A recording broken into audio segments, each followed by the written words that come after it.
Okay, welcome everybody to AI Horizons, the February edition.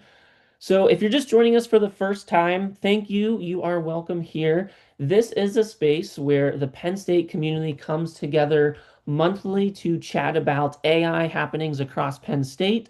So, whether you're faculty, staff, or a student, we want you here to share or learn about AI in the classroom, AI in research, and just AI in teaching and learning. So, before we get started today, we have some fantastic presenters joining us. I have one quick announcement, and I'm going to share my screen for this one. Okay, just got to get the correct window, right? Okay. Okay, so this is the first time we are announcing that we are hosting an AI week in April. So this is a TLT AI week, which will be April 13th to the 17th. And I will drop this URL in chat here. And the schedule is still underway, so we will be adding more sessions over the next week or two. But for the most part, a lot of sessions are already here. And AI Horizons is nested in there in Thursday. So we will be hosting AI Horizons during AI Week, as well as a bunch of other sessions. So we have listed here the different session formats if you're curious of some of the content that TLT offers. So about 90% of this is TLT offerings, and then we do have a few sessions from our friends in Penn State IT Learning and Development Group. Um, but if you click the register now link, you can see that all of the sessions are listed by day. So we have Monday, Tuesday, the Dreamery Speaker Series. Um, we do have them up and running already, which is fantastic. So we do have a couple different registration links on here. So if you register for one event, that does not register you for other events. So make sure that you are registering for the events that you want to attend. And keep an eye out for a Penn State Today article, which should be coming out sometime in March about AI Week. So this is just the first announcement about this. So mark your calendars. And save that week for AI Week and join us. Okay, so for today's sessions, we are joined by Dr. Zelia Ozdogan, an associate professor of economics from Penn State Harrisburg, and she's going to be talking to us about designing AI supported learning without losing academic rigor. So, without further ado, I'm going to kick it over to Zalila Ozdogan to share about some of her AI stuff she's been working with. I'm going to stop sharing my screen now. Thank you, Zach. Yeah, I will also start sharing my screen if I can. Let me see if, yeah, I think that would be visible. Okay. Great. Good morning, everyone. I am Zeliha. I'm joining you from Penn State Harrisburg this morning. I am an economics associate teaching professor, and I will be sharing my experience, which I was in AI endorsement program fellow last semester, and I have been in a journey which really helped me a lot during the last semester. So I will be sharing my experience, and also I will be sharing some practical classroom strategies that I start using in my introductory econ macro and micro classes. So I want to start with these AI age we are in. It is creating new opportunities for us as instructors, but it is really in a way that it's transforming our higher education landscape. It's transforming to teaching, and I started exploring different tools that I can use in terms of improving student engagement or my classroom practices. Last semester, I was thinking about what I could do, be in this game. Basically, that was my starting point, and then I had this opportunity to be in a part of the fellowship program, AI Enhanced Pedagogy, and it gave me great vision about what could we do, and also maybe the challenges. There are a lot of challenges out there, but we should be, know about, and also maybe we can have some, we can do some steps on those. So when the artificial intelligence mostly be start used by the students a couple of years ago, it was kind of most of us thought that it was unethical. Students were using it, and we were kind of even in the institutional level, it was in case that we should be tracking them, we should be punishing students if they are using AI. And then in these 2 3 years, all of us, we have seen this transformation. It is now encouraged by institutors, and we are in a case that we need to be in a part of this as instructors and also as institutions. So it's an evolving landscape, and it is a case that it's still confusing. It is, I feel like it's confusing for students, and it is confusing for us as instructors. So we need to understand the positive ways that we could be embedding it into our teaching, but at the same time, some challenges that we need to make our classes, in some cases, more resilient to AI. So when I was thinking all these things, I started thinking about case by case, so class by class. The classes I start embedding AI into my teaching was introductory Econ 104, introductory macroeconomics and introductory microeconomics. Those are mostly freshman students coming from very different backgrounds, and then it is an in-person class. So in an in-person class, using AI might be a little bit easier because I have kind of AI resilient components in my classes. I have my exams around like 60-65% of course grade is in-person exams. So students know that they will be sitting there, they will be, doing their exams by themselves, or closed book, closed notes exam. So the other part of my class is online assignments. Those are online quizzes. So I was kind of, I know some of them are using, some students are using AI, or it might be just internet resources, and some others are not. Although it's an open notes online quiz. So I thought that it is creating an unequal situation for students. It's not fair. Some are using, some are not using. So I start thinking about I need to have a clear policy, and I need to help these students to improve their AI literacy, because this is the area that I can help. It's okay if they use AI resources to study for the assignment, and then although I still clearly state that it's not allowed to use AI when they are doing their assignment, but when they're studying for the assignment, it's okay. So that is the area that I am focusing on mostly, and in my I will show in a couple of minutes. The first thing I did is creating an AI policy, a clear policy for my syllabus, and there is always some ethical implementation. So we need to have a balanced way that it will be ethical to use AI in terms of the classroom assignments.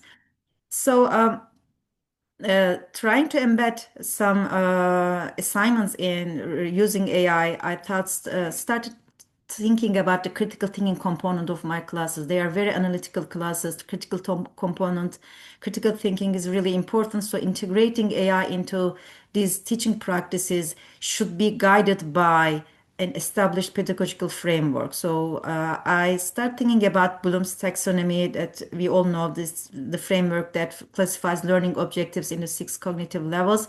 So starting with basic knowledge levels to higher order thinking. This document it came up last semester in a couple of presentations, one by Jesse Driver and some, I think it was Logan from TLT. This was very striking to me. I'm maybe many of you already seen this. Bloom's taxonomy was reviewed by Oregon State University, creating this chart helping us how we can use AI to supplement in terms of these levels of Bloom's taxonomy. Generally, my class are understanding, applying, and analysis level.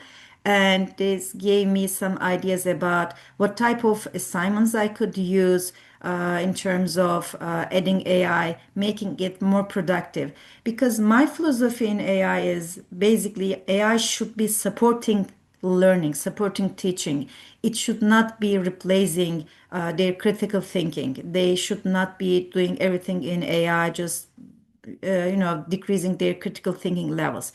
So I started thinking about some study guide creation with AI, some inquiries, some prompt engineering that they could have some literacy level knowledge that how prompts can change their learning or the outcome that they are taking. Or it might be that compare and contrast type of data analysis assignments. So these are some options. But I should tell you this, it's not easy to embed everything at once. So my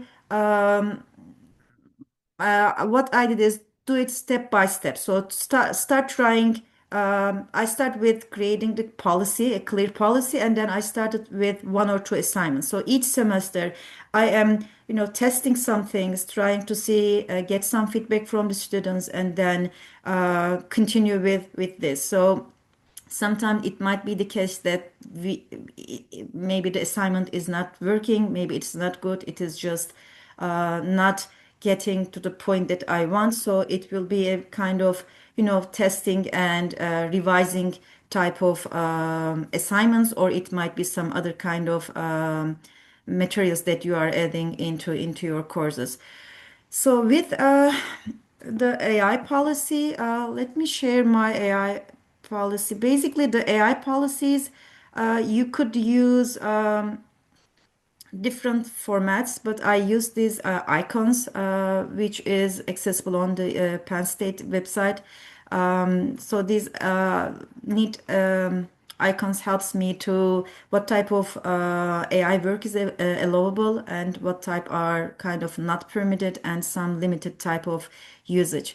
So it's really important that you give clear explanations what is okay, what is not okay, because I get some feedback from my students. Actually, I did a student perception survey at the beginning of last semester, and this semester I am at that stage of analyzing the data right now, around like 200 students. And one of the feedback they give in an open-ended part of the survey, they generally state that they are confused about AI policies. They are confused about what is okay, what is not okay. So they feel this guilt that if they use AI, it will be punished, or even if they don't use AI, they will be punished with these tracking programs that even they didn't use AI at all. So that is their concerns. And in my micro and macro class, the first thing I encouraged them to use AI with some type of study guide preparation. It might be some brainstorming ideas, generating some summaries for exam preparation, creating flashcards. So giving these specific examples to students, it's helpful because they actually don't know what to do. Just saying you can use AI, it will not be very helpful. So in my policy, I clearly state that these and that is those are allowable, or in the not permitted area. AI must not be used to complete or answer any graded assignments, quizzes, tests, and exams. All graded work must reflect your independent understanding, or in-person exams are already closed notes and closed books, so they already know that part. And that is my starting point. But you could definitely check each different class that you are teaching. In some part, you might want some resiliency. So these are the examples came from one of the presentations we had last semester. So depending on your classes, it might be in class writing, it might be oral exams that I do, or it might be peer teaching artifacts or personal learning narratives. Those might be more resilient type of assessment you could think. And more integrative side, generally writing is AI assisted writing drafts or the study guide creations I do with my one of the assignments. That might be one other way to integrate comparison assignments, simulation type of work, critics with the AI. Those are generally the assessments used, integrative AI type of assignments. So this is the assignment I gave this last semester and this semester. I'm using this as a class participation AI activity. So I'm asking my students to use Microsoft Copilot, which is already embedded in the Penn State system. So I don't want them to use ChatGPT because I don't want the course resources be all over the internet. I'm asking them specifically to use Microsoft Copilot. So this assignment was basically study guide creation for the exam. I asked them to upload one of my chapters, chapter 10, but it might be any different chapter. And then I asked them to upload my own handouts. If they have some study notes in the class, I asked them to upload those. And then I want them to create a study guide, some flashcards, and study material for the exam review. Later, I asked them to use another prompt, which I created this prompt with the Teaching Excellence Center at Harrisburg. And step by step, I asked them to create a similar document. And at the end, I wanted them to compare their own prompt and their own product versus my prompt and my product. And eventually, I want them to write a reflection on how helpful was this and step by step what they liked and what they didn't like. So that was the assignment. And here is the prompt I gave them, a specific prompt. Basically, I defined them to the role of, basically, that's the role for AI. You're an academic study assistant designer, and you're helping me to undergraduate economics student to get this and that. And then core functions are also summarize, quiz, clarify, guide, and coach. So those are specifically given, and AI, Microsoft Copilot, is basically step by step asking them what to create and also what to get as an output. And at the end, I'm giving some boundaries to the AI, and then they're uploading the materials and getting the output. So there are many great student feedback and reflections on this. I just want to share one of them. This is a student from my honors class, and he was saying that I realized how impactful and effective prompt can be. My custom prompt was able to make me a nice study guide, but using the given prompt, the AI went step by step, asking exactly what study materials I wanted. This was surprising to me, as I have never even tried making study aids with AI before, and I hope to expand this skill to other units with the help of a well-defined prompt. So generally, what we expect that students are they are using it, but we don't know how they are using it, how effective they are using it, how literate they are that they are using it to support their critical thinking or support their learning. So we need to help them to understand that AI is a tool. AI is not replacing, it should not be replacing their learning. So they need to have this resilient part in their teaching. It's really interesting because, as I mentioned earlier, that survey I gave my students, and one of the questions were asking them that what about if they have any fears about AI. So, and one of the things they were telling me that many students have the same concern. They are concerned that it will take their learning. They will get very, used to get answers quickly, and their critical thinking will be affected. So some students have this concern already. So we are in the same page. So just we need to help them to get more literate about it, and maybe guide them to make the learning more emphasized on their critical thinking. Another way I used AI tools, basically Microsoft Copilot for accessibility. We are all in this stage of trying to make our resources more accessible. So there is definitely some website that you can get accessible or image descriptions for your images. But I use Microsoft Copilot with this prompt. This prompt is again very detailed prompt. For example, in my syllabus, I have a picture of my textbook, and I upload the textbook's picture on Microsoft Copilot and have this prompt, and it gives me a clear definition of that picture. So I copy and paste that picture to my syllabus. So if you have any other documents that you need to have some explanations, descriptions for the images, these are also very useful tools. I'm trying to use mostly Microsoft Copilot, which is it is in the only Penn State system, so it's not it's not sharing our data with the whole internet community. So, yeah, I have a couple of more minutes. Maybe the first thing I guess is get some familiarity with generative AI. That was the starting point for me.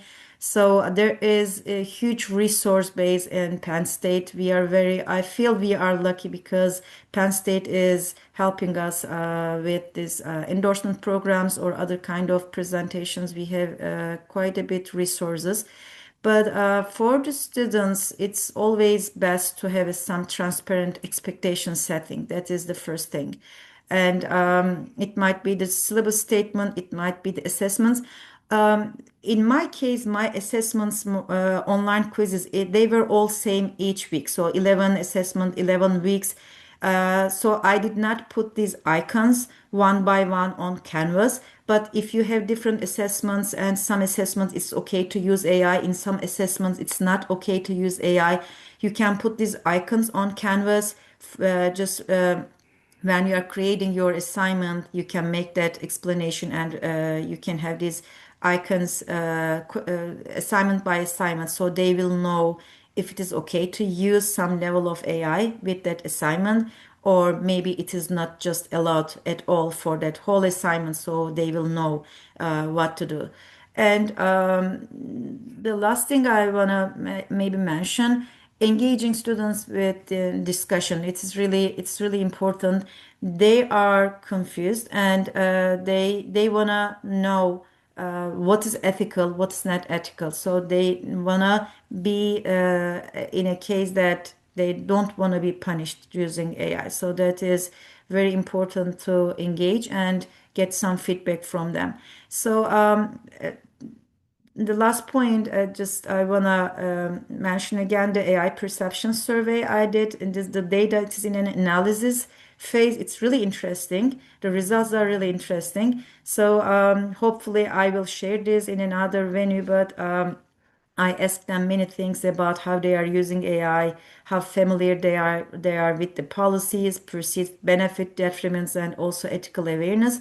And some essay type of questions at the end. What do you see as the biggest benefit of using AI? Or what do you see the biggest concerns and drawbacks of AI usage? And what advice would they give me as an instructor using how I should be integrating into my teaching and learning? There are very good answers here, so they are giving me a lot of ideas, and hopefully to share this with you in another time. Okay, so I will conclude with a thank you, and if you have any questions, I am happy to answer your questions.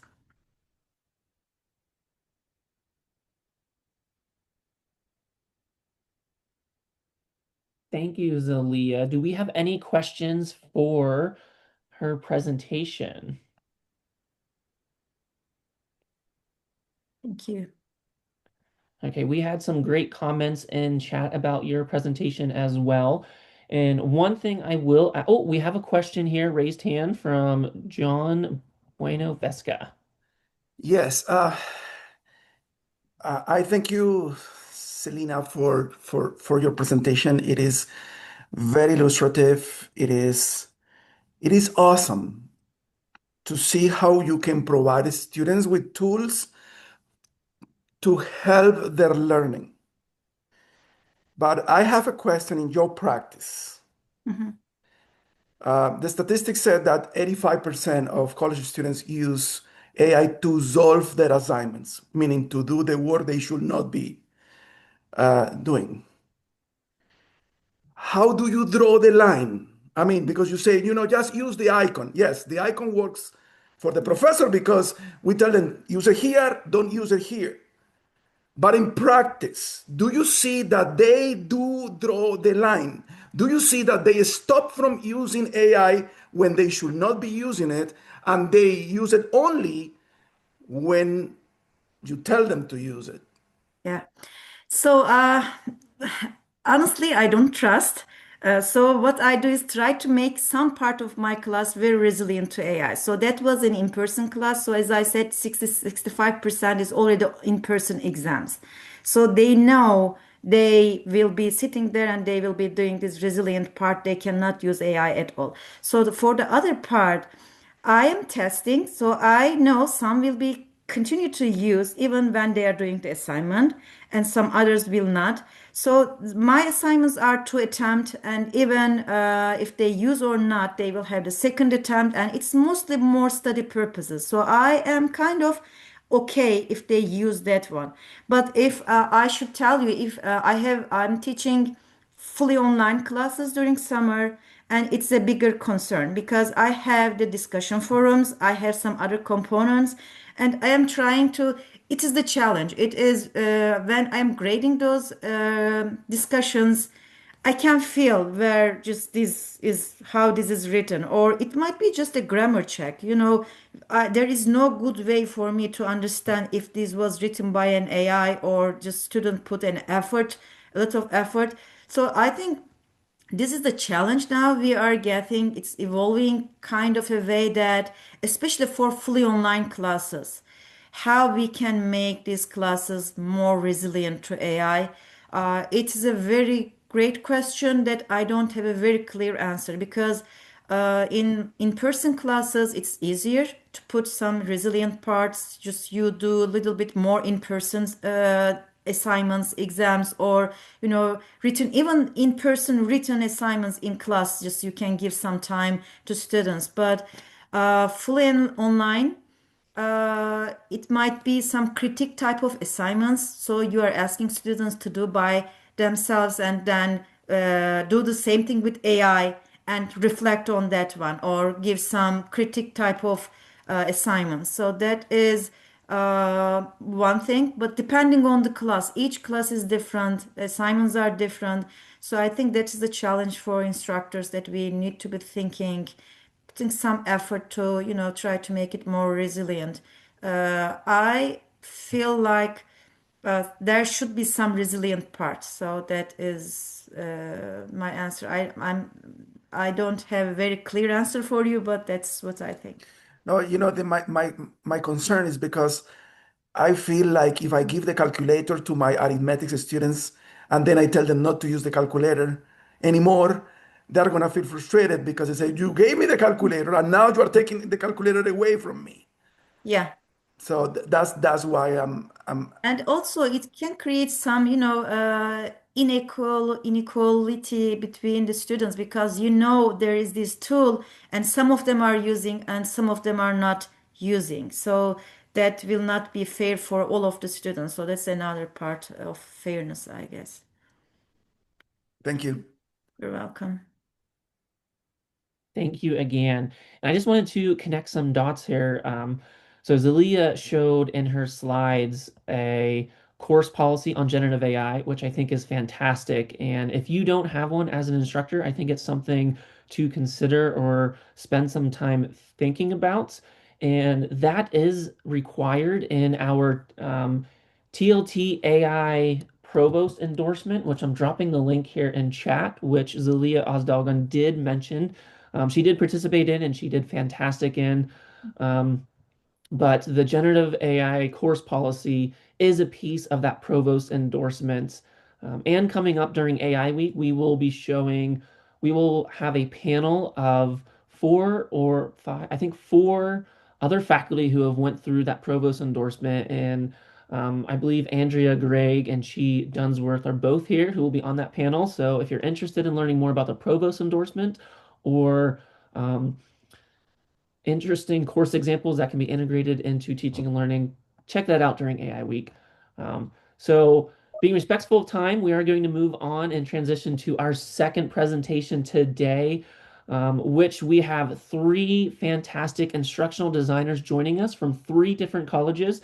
We have Kent Masueda from IST, Sam Wagner from nursing, and Jason Susko from health and human development. They will be sharing simulate to negotiate building simulations in large language models. So without further ado, I'm going to give the reins over to Jason, Sam, and Kent. Hello, everyone. Good morning. Thank you for joining us. Today, we're going to be sharing how we've used generative AI to create class assignments where students get to use AI in simulations such as negotiations, coaching sessions, or even disaster response situations. So as Zach was very nice to mention, with me today is Sam and Jason. And again, I'm Kent. We all met last year through the ID to ID program, which is a yearly gathering of instructional designers, which is also organized by TLT. I saw Tim and others here as well, so thanks everyone for putting that together. I know that there's an active cohort right now.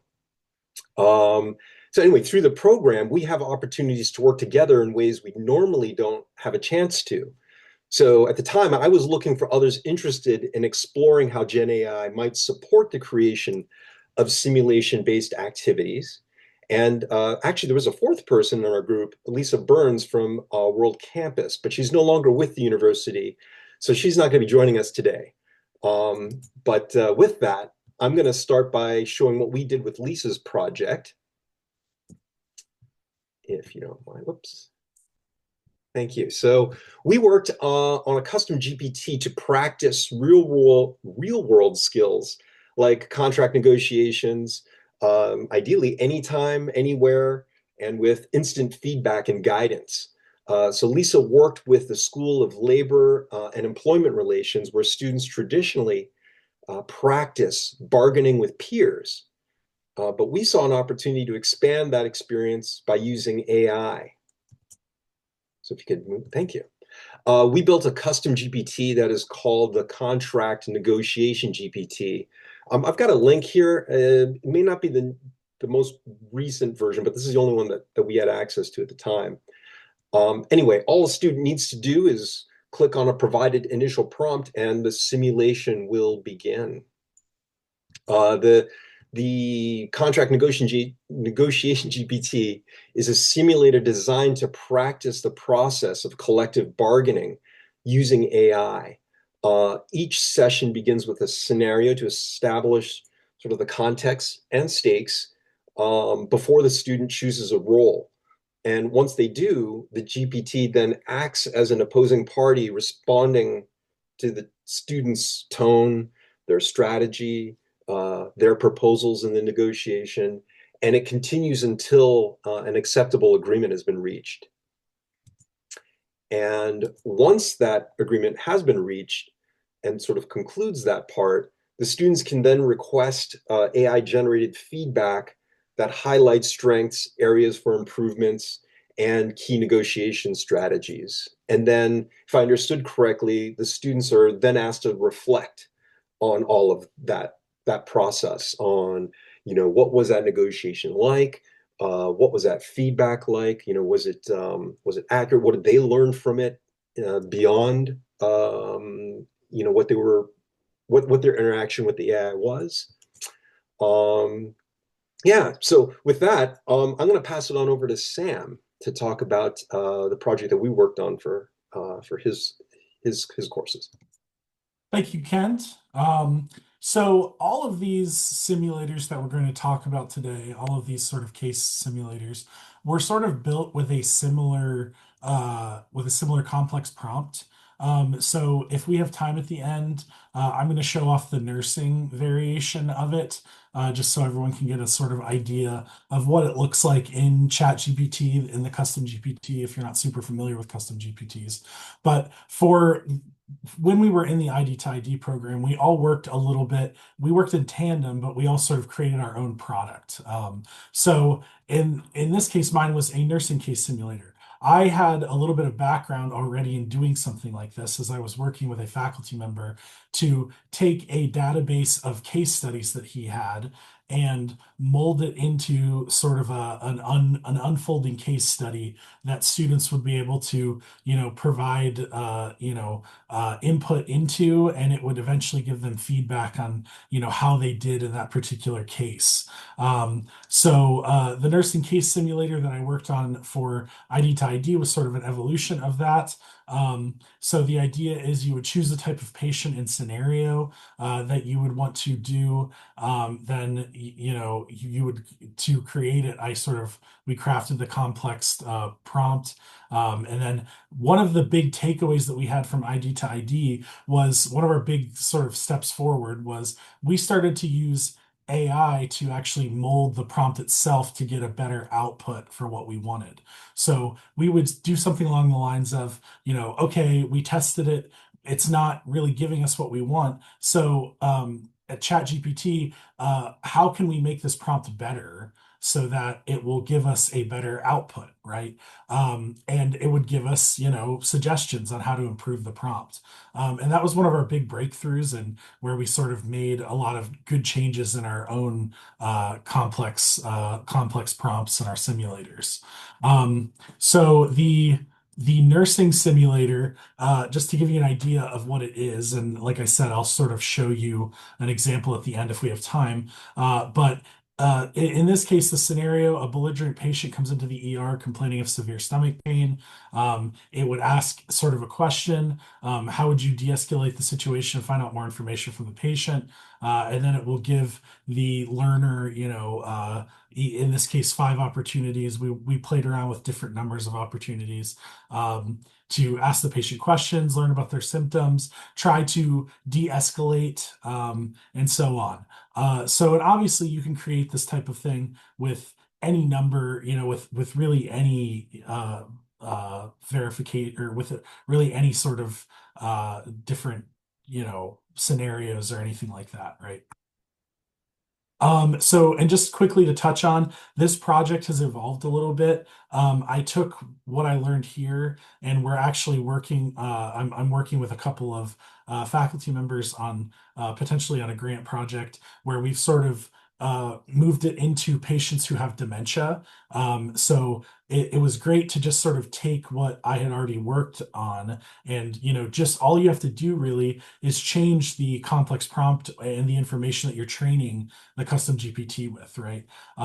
So we're now training the AI model on nursing home reports from a database, and we've switched it into like a more multiple unfolding scenarios throughout like a course, basically. So it's just really interesting that you can take something that you've built and you can just sort of continue to layer blocks on top of it when it comes to large language models and custom GPTs, and you can sort of take something like that and transform it into something completely new without doing all that work over again, right? Just big takeaways. We learned, use AI to help you throughout that process. Query AI to give you input on how to make this better. And that will save you a lot of time and help you get the language right from start to finish. So now I'm going to go ahead and hand it over to Jason as he talks about his experience. Thanks, Sam. So, taking a look at AI, I had a little bit of a different approach. I wasn't actively, at the time we were working through the ID to ID, working with the faculty on anything AI related, just the way my projects had fallen at the time. And instead, I looked for within Recreation, Parks, and Tourism, one of the departments I am the ID over. as a way to maybe provide a way to expose it to them and provide it as an opportunity where it might be used for like coaching through one of the things that they need it to do. So rather than looking at it from an assessment standpoint, looked at it more from an activity standpoint, where students would be using it to kind of help build their learning towards something that they would need to be assessed on later on. Um, so Sam, if you go to the next slide, um, this here, the experience that I started working on was how you might, as a project manager, be able to create a program within your community. So rather than, in this case, assessing students on that, the prompt that I worked on designing was focused on starting the student, but then kind of walking them through the process about all of the different nuances about what they needed to consider.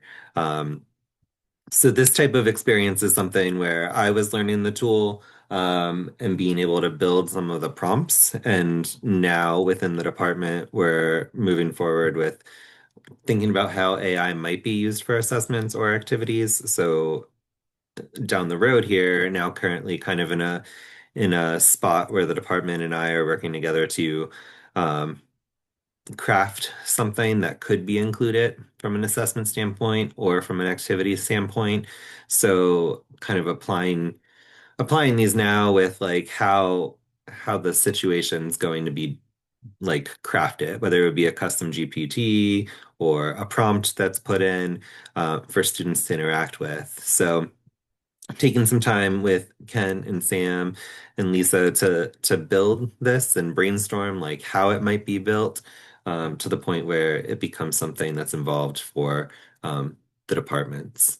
So another thing that has changed since we worked with the ID to ID, Sam, if you can go to the next, is our department is also exploring other avenues in terms of tools that could be used for the ID to ID program. We were using mainly ChatGPT or Copilot, the paid version of ChatGPT, so that the information was protected. Now within health and human development, we're exploring and working towards other tools where these aren't necessarily able to be fully implemented. Some of them are in the middle of coursewares or newly through coursewares. So these are more of in a pilot stage. So these aren't ones that are um, like fully ready to use, but we're in the point of piloting some of the things where there's Boodlebox, which is a toolkit of several different like large language models that you can switch between. So you can switch between a ChatGPT and a Claude, or Perplexly as you're crafting what it is that you want to simulate. So um, different tool, kind of same approach. And then Muzzy Lane is a little bit different. That's if you want something a little more controlled. There is AI assistance to help build those tools. It's something we've just been approaching with the IDs in our department in the past month or two, where we're able to start doing a little more of that crafting and building. This one is a little less flexible to the student responses and provides them with like a guided experience where they're going to have several like narrowed options that you're going to be able to design. So um, just some different tools to kind of put awareness that we're looking into options as well. And I know a couple others across the university are in conversations with some of our IDs surrounding those to kind of help move them forward. So I guess a takeaway, Sam, if you go to the next slide, kind of a takeaway here is that like ourselves as the IDs are working to like train ourselves and then be able to build that conversation with AI to help build those simulations. So things that you are working on aren't going to necessarily be the first things that you take away from the large language model, but being able to build the tool and then collaborate with others to create that finished product where you're working with individuals who have content expertise as well as the design expertise and have an idea of what might be beneficial for your learners. So I'm going to turn it back over to Kent to talk about his space with this, and then we'll go from there.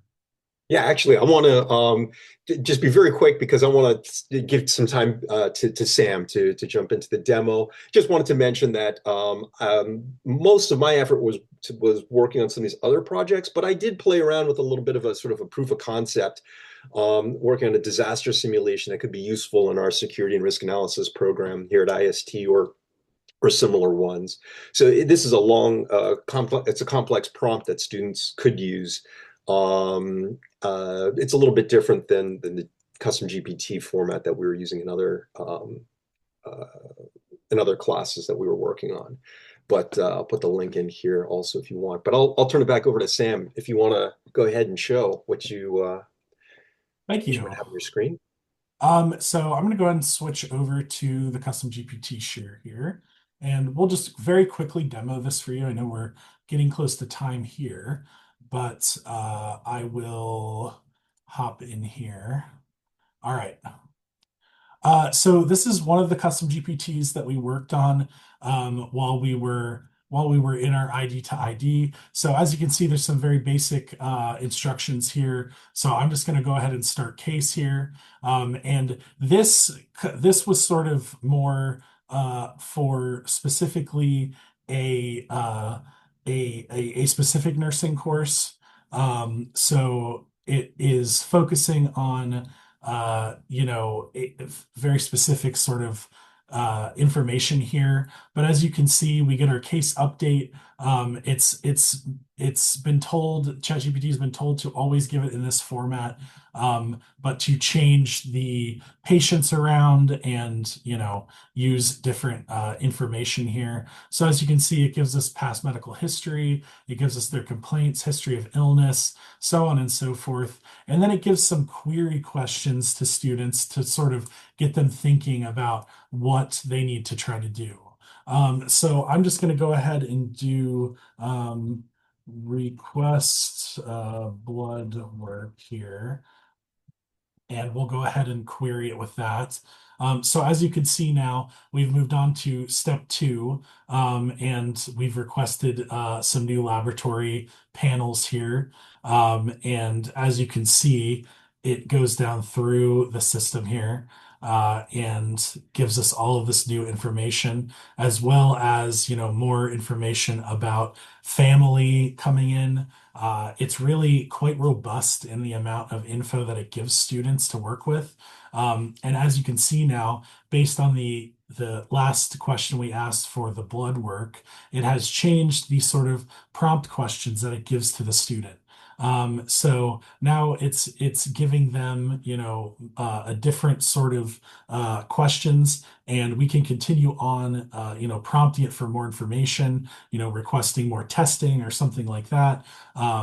And it will just keep going. I believe this version is set to only respond. It's only supposed to accept like 3 student responses before it sort of gives them a wrap up and how they did. But as you can see, this is quite robust in the amount of information it gives. And this one was trained on case studies, a library of case studies that were provided. So it should be pulling all of that information out of there. Excuse me. So that's just a very quick demo of it. I know we're getting close to time and we want to leave a little bit here for questions. So I'll go ahead and pass it back to Kent here, and we can get some ask for questions if anyone has any. Yeah, thank you. Just wanted to say, while this one was a very technical simulation, we also worked on one that was to help nursing students negotiate belligerent or difficult patients.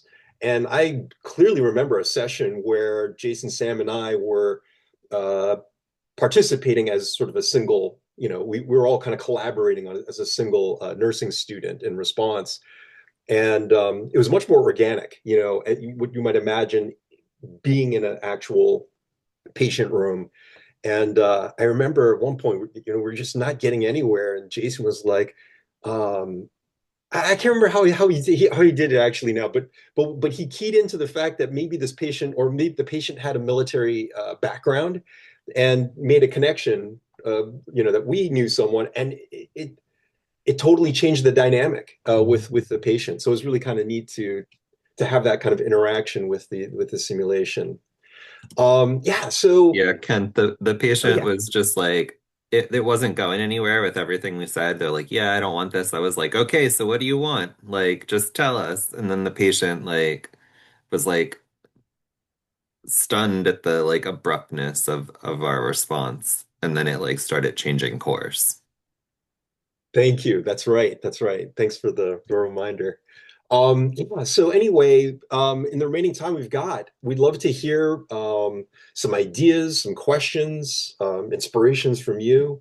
But again, we were really looking at using generative AI not just to build the assignments, but to create learning experiences, where students could use AI in interactive and sort of meaningful ways. So yeah, thank you.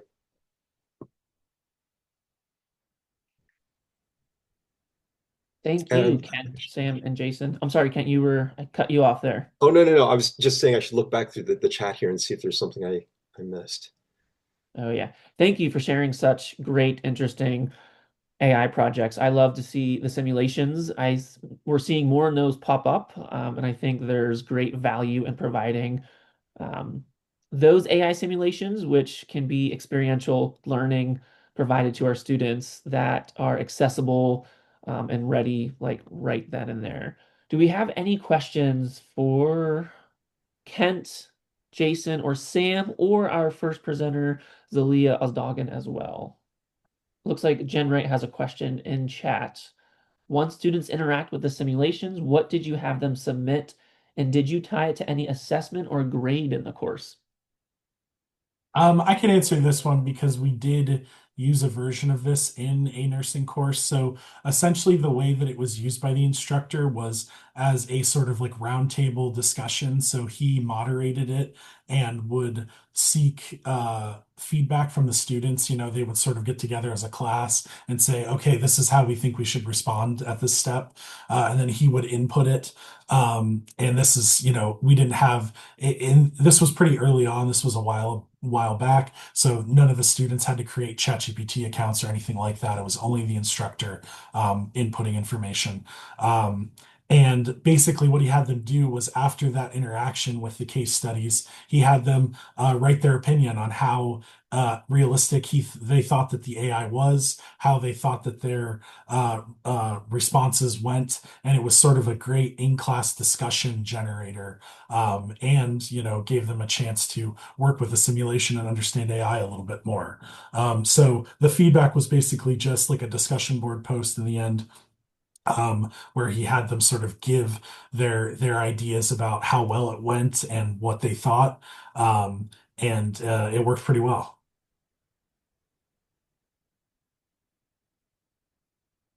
Fantastic. Thank you, Sam. Okay, any other questions for our presenters today? Okay.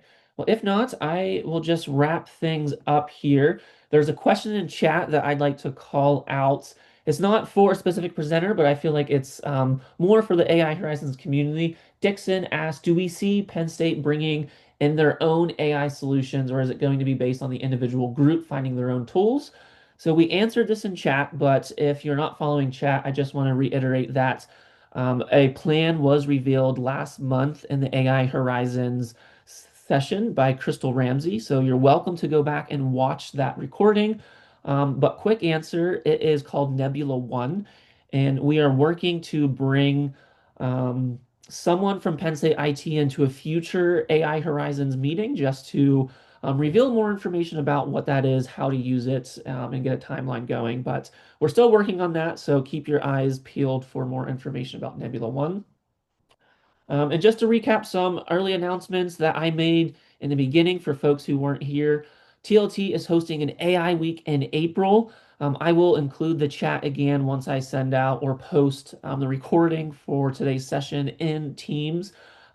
So save the dates, hold your calendars, and register for some great sessions. We have a great week full of content from Monday through Friday. Our first presenter mentioned the AI Provost endorsement, which I also dropped a link in chat for that. I forgot to mention that enrollment is currently closed for the 25-26 year, but we will be opening enrollment for the 26-27 year in the summer. So keep your eyes peeled for that if you're interested in becoming provost endorsed in generative AI. And quick housekeeping, I've had folks ask me for previous recordings, slides, information. So if you find the TLT AI Horizons agenda, which is pinned in our team space, one of the first headers in there is AI Horizons Media. I always include a link to this and point to this in my postings, but we have the past recordings of videos saved in YouTube and Kaltura if you want to revisit those in Kaltura or YouTube or nest them in any trainings or courses.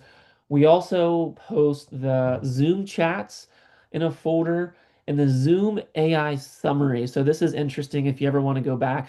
Zoom AI summary is turned on for these meetings, and we save those in Teams for reference, which are sometimes fun to look back through and see how accurate or not accurate they are. And we also added a folder for slide decks. So if presenters share their slide decks with me, I will upload them to this folder for shared resources as well. So thank you everybody for a February AI Horizons. Please continue the conversation in the team space if you have any questions. Want to ask our presenters anything, continue that conversation, head over to Teams. Feel free to reach out to me or them as well. And we'll see you in March. So thank you very much.